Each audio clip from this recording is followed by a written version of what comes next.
К местным новостям. По данным международного рейтинга в сфере туризма, Кыргызстан проигрывает Казахстану и Таджикистану. Список стран, наиболее приспособленных к посещению иностранцами, опубликовал Всемирный экономический форум. По данным доклада, с прошлого года Кыргызстан продвинулся вверх всего на одну строчку. Если в 2015 страна занимала 116 место, то в 2016 стала 115. Россия в этом списке оказалась на 43 месте из 136.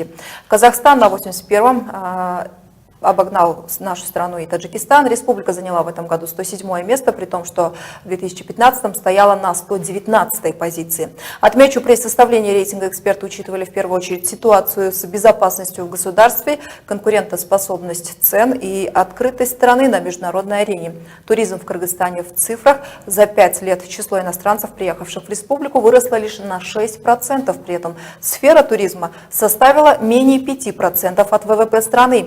Другие цифры далее в нашей инфографике. В 2015 году в Кыргызстане побывал 1 миллион 245 тысяч человек. В 2016 году эта цифра выросла до 1 миллиона 273 тысяч человек. Республика заработала на приеме иностранцев примерно 415 миллионов долларов. Больше всего туристов едет в Кыргызстан из Казахстана, России, Узбекистана, Таджикистана, Германии, Турции, Китая, США. Наиболее популярная цель посещения республики – отдых во время отпуска. Почти 60% иностранцев приезжают в Кыргызстан ради этого. У 30% – деловые командировки. 7% в Кыргызстане проходят лечение. Подробнее о развитии туризма мы поговорим с президентом Ассоциации туроператоров Кыргызстана Асылбеком Раджиевым. Здравствуйте, Асылбек. Здравствуйте. Как вы считаете, почему Кыргызстан на этот раз уступил своим ближайшим соседям из Центральной Азии в туризме? Стоит ли вообще полагаться на результаты конкретно этого рейтинга? Я думаю, что данный рейтинг отражает реальную позицию нашей страны на рынке мирового туризма. Вы знаете, что сейчас с каждым годом сильная конкуренция между странами, и, к сожалению, Кыргызстан как страна мало что предлагает для туристов, и мы сами мало что делаем для развития туризма.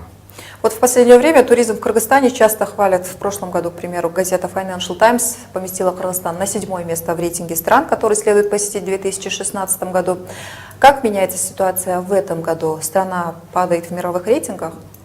Вы знаете, что предварительно по итогам 2016 года Кыргызстан посетили меньше туристов, чем в 2015 году, несмотря на рекомендации от Financial Times и других рейтингов. Эти рейтинги могут меняться, рекомендации для туристов каждый год, потому что появляются новые рынки.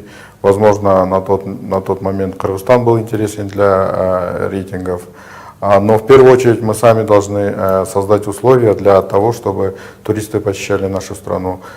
Здесь несколько ключевых проблем, почему у нас в Кыргызстане мало туристов. Во-первых, в мире туризма мало знают о Кыргызстане как о хорошей туристической стране, хотя мы можем предложить качественные услуги и хороший сервис.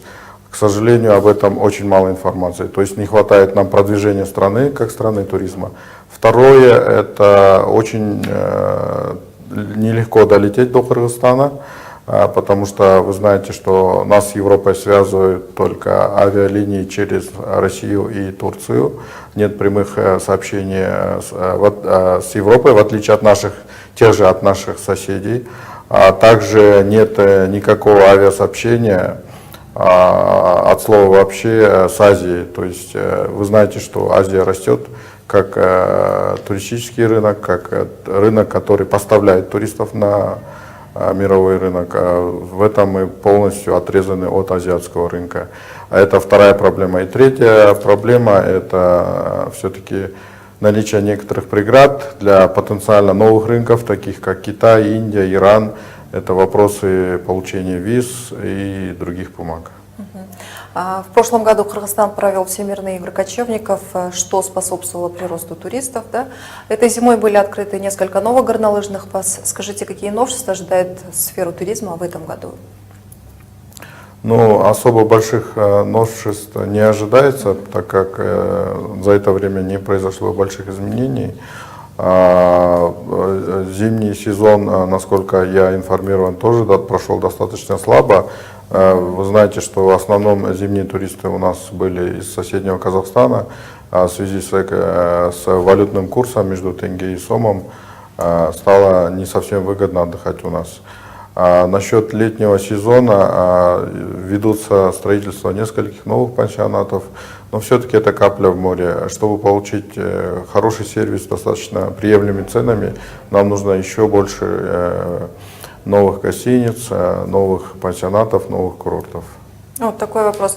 Туристический сезон начнется уже через пару месяцев, подготовка к нему уже началась. Скажите, как вы оцениваете подготовку к турсезону в этом году в целом? Бывали случаи, когда иностранных туристов обкрадывали, на Иссык-Куле даже разбили автомобиль туристов.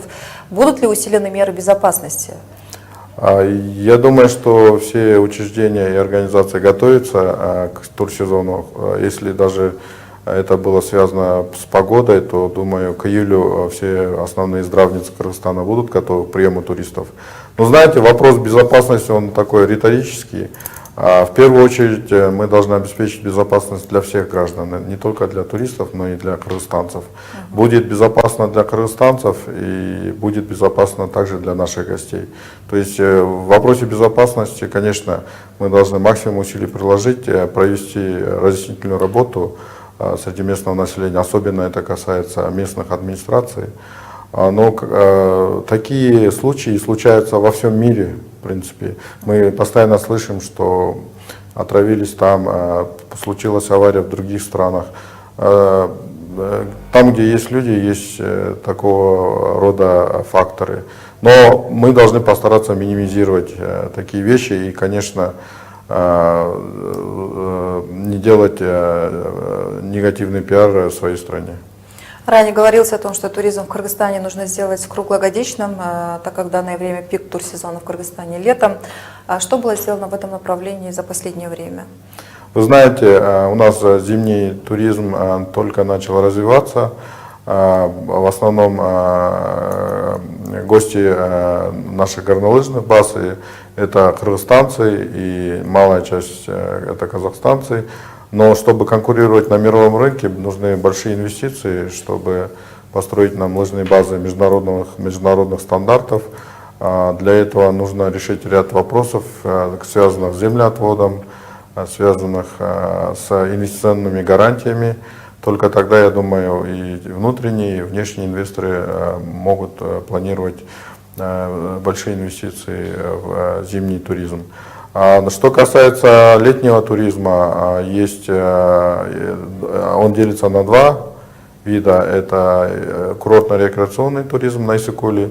Фактически он длится 1,5-2 месяца. Это связано в первую очередь с сезоном, во вторую очередь также с отпускным сезоном наших гостей. Конечно, надо продлевать этот сезон, надо делать наши здравницы круглогодичными. Для этого надо развивать медицинский туризм, предлагать не только отдых, но и лечение, качественное лечение. Кроме этого, то, что касается второго вида туризма, это экотуризм или горно-приключенческий туризм. Сезон там длится немногим больше, с июня по сентябрь, но и там есть возможности для того, чтобы продлить сезон. Но, опять же, круглогодичным сделать достаточно проблематично, потому что все-таки у нас климатические условия изначально не предполагают туризма круглый год, как это может быть в Таиланде или в других южных странах. Благодарю вас за беседу, Асылбек. Я напомню, о развитии туризма в стране мы поговорили с президентом Ассоциации туроператоров Кыргызстана Асылбеком Раджиевым. Спасибо.